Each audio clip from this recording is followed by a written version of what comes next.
Eu sou o Vitor Nani, seja bem-vindo para mais um vídeo sobre arte e filosofia. A notícia de que uma universidade inglesa quer banir o estudo de filósofos brancos correu por vários jornais e pela internet. Meu canal não trata de notícias, não tem foco em questões políticas, muito menos em treta. Mas como o assunto é filosofia, achei que valia uma análise evitando qualquer posição definitiva sobre o assunto. Inclusive, se você souber mais sobre o assunto ou tiver outras posturas, me informe, por favor. Antes de tudo, é preciso entender que essa proposta de debate é da Universidade SOAS, The School of Oriental and African Studies. Sabendo disso, me pareceu bem coerente ter mais pensadores asiáticos e africanos numa instituição que se presta a isso ou não. Mas para variar, as notícias são vagas, tendenciosas e a chamada é sempre mais sensacionalista do que o fato em si mesmo. O Globo.com disse: alguns dos maiores nomes da filosofia ocidental podem ser banidos de uma prestigiosa instituição de ensino de Londres. Qualquer professor de filosofia, ao ler isso, ficaria no mínimo bastante preocupado. É quase inimaginável compreender filosofia sem passar por pensadores como Platão e Aristóteles, sabendo que foram muito influentes no Oriente Médio. Os muçulmanos, inclusive, se apropriaram de Aristóteles muito antes da Igreja Cristã. Portanto, a ideia de banir pensadores é, no mínimo, polêmica e controversa. Mas vamos ao dicionário. Banir, verbo transitivo, desterrar, proibir, fazer cessar, expulsar.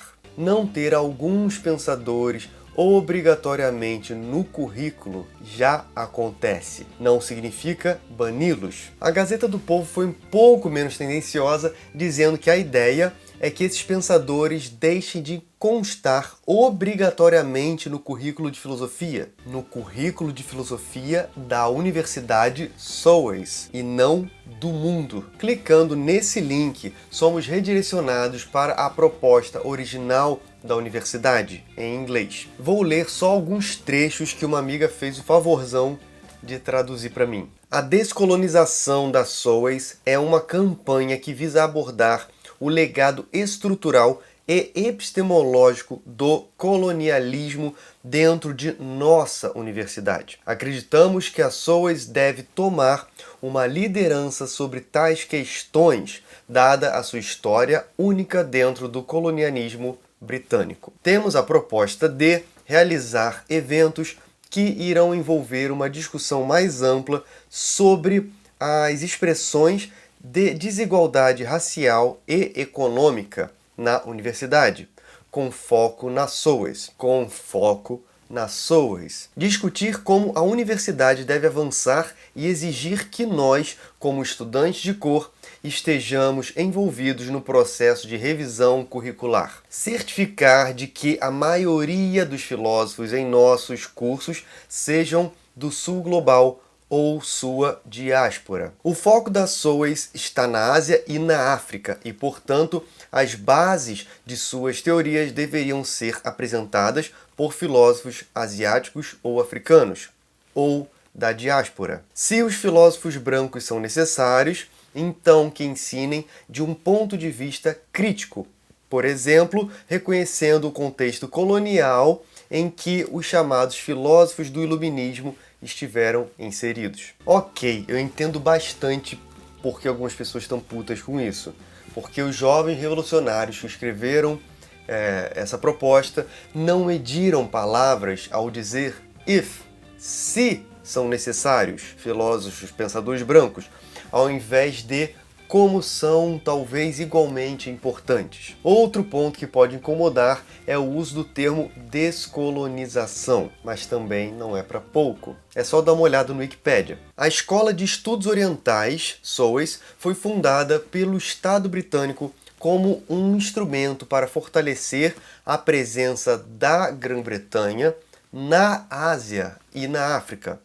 fornecendo instruções aos administradores coloniais. Acho que deu para entender a proposta original da universidade. Antes de gravar esse vídeo aqui, eu estava preparando um outro vídeo sobre o documentário Por que a Beleza Importa, de Roger Scruton, quando me deparei com essa notícia da universidade que, coincidentemente, foi comentada pelo próprio Roger Scruton, professor de filosofia da Inglaterra. E ele disse: se eles acreditam que existe um contexto colonial na obra de Kant, por exemplo, adoraria saber qual é. De fato, não há tempo para um estudante de graduação ter todas as respostas do mundo, mas entendo mais ou menos o que eles querem dizer com a colonização do pensamento, a partir do fato constatado de que o pensamento africano ou asiático não tem muita voz nas universidades. Concordando ou não, acho que a provocação é bastante válida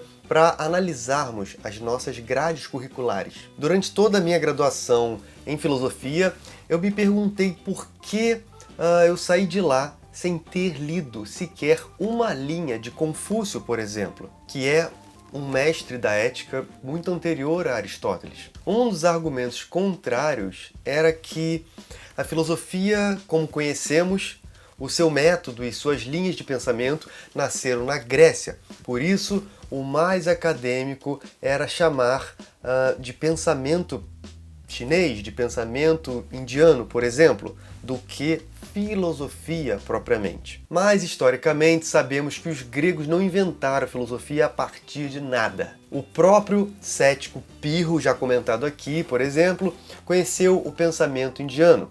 Provavelmente Platão também. Mas pensadores da academia, como o próprio Roger Scruton, parecem acreditar que o berço da civilização é a Grécia, como ele diz mais ou menos no documentário que eu analisarei em breve. O vice-reitor da Universidade de Buckingham, Anthony Sheldon, acrescentou: precisamos entender como era o mundo e não reescrever a história como alguns gostariam que ela fosse. Concordo em parte, mas a gente deve entender também que a história é contada por alguns homens e não outros, em empatia com o vencedor, como disse Walter Benjamin. A mesma amiga que traduziu o texto também disse o seguinte para mim hoje: o radical ganhou voz, mas perdeu o ouvido. Acho que qualquer extremo é prejudicial, tanto para nós no desenvolvimento da consciência e para nossa saúde física e mental, quanto para a sociedade.